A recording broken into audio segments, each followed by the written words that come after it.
Olá, boa noite. Está no ar o 9º episódio de Informando 98.9, que é o podcast aqui da rádio mais gostosa da cidade.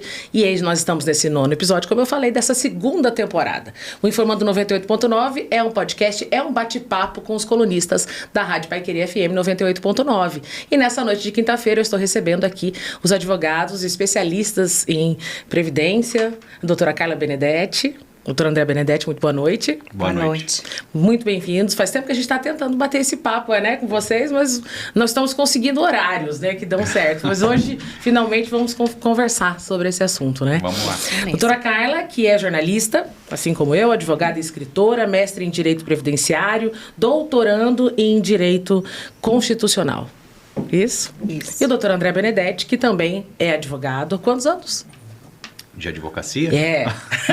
Não de vida, não vamos falar de vidas particulares. Acho que 24 anos. 24 anos de experiência. E você, doutora? De advocacia? De advocacia, 12 anos. 12 anos. Doutor André, que é advogado, é sócio fundador da Benedetti Advocacia, associados, né? É bacharel em Direito e bacharel em Ciências Sociais pela Universidade Estadual de Londrina. Com 28 anos de experiência, se tornou um dos profissionais mais renomados aí do Brasil. Nossa, muito tô chique, hein? Tá chique, hein? Tá chique. Vamos falar de previdência, né? A importância da previdência para as pessoas de maneira geral. E, assim, essas reformas que acontecem, né? Como é que isso mudou ao longo do tempo? Boa noite mais uma vez. Boa noite. Primeiro, todo mundo um dia pretende parar de trabalhar, imagino eu. Até aquelas pessoas que são workaholics, né? Talvez um dia elas não consigam trabalhar, ainda que queiram. E é sempre importante um sistema de seguridade social e de previdência social, porque ela tem um papel de substituir renda. Principalmente para aquele pessoal mais carente. E quando eu digo carente, não precisa ser muito carente. Fora aquela população que tem condições de ter de adquirir muito patrimônio durante a vida, onde ela, em tese, não precisaria de um sistema previdenciário para sobreviver, a grande maioria da população brasileira vai um dia depender da Previdência. O dia que ela parar de trabalhar, ela vai viver com o dinheiro da Previdência. E não só isso, a gente está falando disso de benefícios que são programáveis. A gente tem benefícios previdenciários que não são programáveis.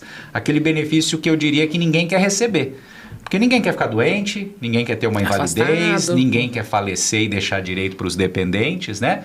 Mas esses benefícios, eles são protegidos pelo sistema previdenciário.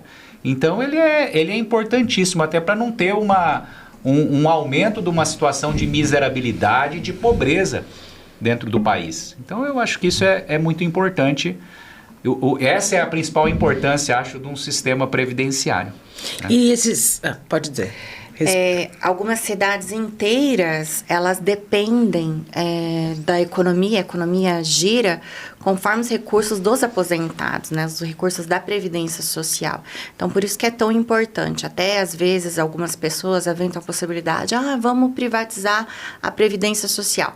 A Previdência Social ela não pode ser privatizada em nenhuma hipótese, porque, assim, ela é o principal meio de garantir uma dignidade mínima, assim como a saúde, a educação, são recursos que não podem ser, na verdade, assim, é uma área que não pode ser privatizada, né?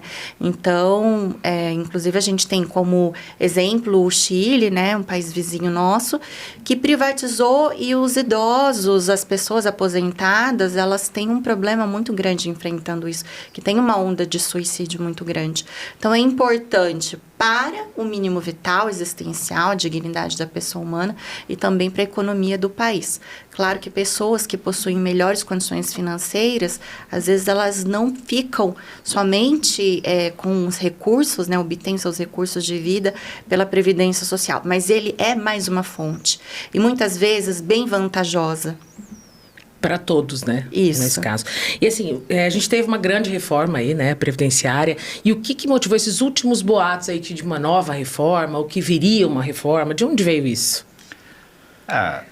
Porque, primeiro que um sistema previdenciário, ele está intrínseco ao sistema de previdência reformas previdenciárias, não só brasileiro, como no mundo inteiro. E por que com o passar dos anos é natural que existam reformas previdenciárias? Hoje uma pessoa acho que viver até os 90 anos não é nada assim tão fantástico, mas há décadas atrás era uma coisa rara, né?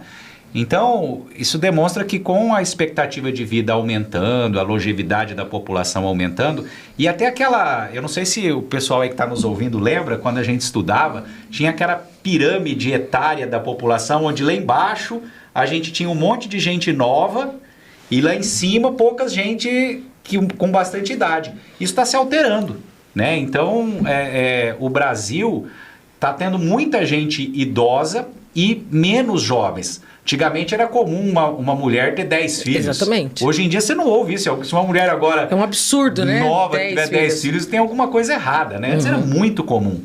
Então o que acontece? Tem muito menos gente trabalhando para sustentar as pessoas que eram aposentadas. Então isso vai fazendo com que o sistema previdenciário tenha sempre que se readequar e essa readequação significa, infelizmente, uma diminuição de direito. Quando a gente fala em reforma, quase nunca é para melhorar, para ampliar direito. Quase sempre é para restringir, porque o governo não consegue pagar, né? Mas essa adequação, na verdade, ela tem que ser feita combinado com o sistema econômico e social do Brasil. Então, a reforma, a emenda constitucional que foi feita em 2019, ela estipulou uma idade mínima muito alta para homem e mulher. Então, homem 65 anos de idade, mulher 62. É claro que existem regras de transição para isso, mas vai chegar uma hora que não vai ter mais essa regra de transição. E a aposentadoria por tempo de contribuição, ela vai quase se extinguir, existindo aí só na modalidade aposentadoria especial, na aposentadoria da pessoa com deficiência. O que ocorre? O que a gente observa, inclusive, eu estou fazendo uma pesquisa bem apurada para isso, porque é o objeto do meu estudo do doutorado, da minha tese, né? Qual que é o marco inicial favorável para essa idade mínima e que esteja compatível com o sistema econômico e social do Brasil? Será que, a partir dos 55 anos de idade, essa pessoa ela vai ter emprego? Porque a aposentadoria ela não vai ter mais. Então, ela vai ter emprego. A maioria da população brasileira ela não tem um trabalho intelectual. Então, ela tem um trabalho que realmente físico. Depende da mão de obra braçal dela. Essa população vai estar empregada? Será que a gente não vai deixar uma camada grande da população na miserabilidade? E essa população vai depender de programas assistenciais, que a gente vai inchar o Estado e que vai trazer uma dívida pública pior? Então, será que não era melhor uma reforma mais comedida? Não a gente deixando de entender que precisa ter uma reforma, mas uma reforma mais comedida, atinente com esse contexto econômico e social e que seja, assim, que também não vai trazer um problema econômico a médio e longo prazo para o país. Que você acaba economizando de um lado, né, o governo em si, mas a curto prazo, mas a longo prazo ele vai ter que bancar esses programas sociais. Porque é uma pena que quando a gente fala de reforma da Previdência, eles fazem uma comparação muito com os países europeus, mas a diferença da qualidade de vida realmente é gritante. Então, não dá para comparar a realidade econômica e social europeia com a nossa realidade. A gente tem uma realidade diferente. Então, quantos estão empregados? Até que idade? Qual o gênero, idade, escolaridade da mulher? Desempregados? Quais são os dados da dívida pública, né? Quantos dependem de benefícios assistenciais e quantos ainda podem depender? Então, isso a gente também tem que pensar. É muito particular de cada país, né? De cada cultura em si, Sim. né? Sim. Bom, a gente está indo aí no final desse primeiro bloco, já para um intervalo rapidinho, e a gente já volta. Não saia daí, porque eu falei, é rapidinho.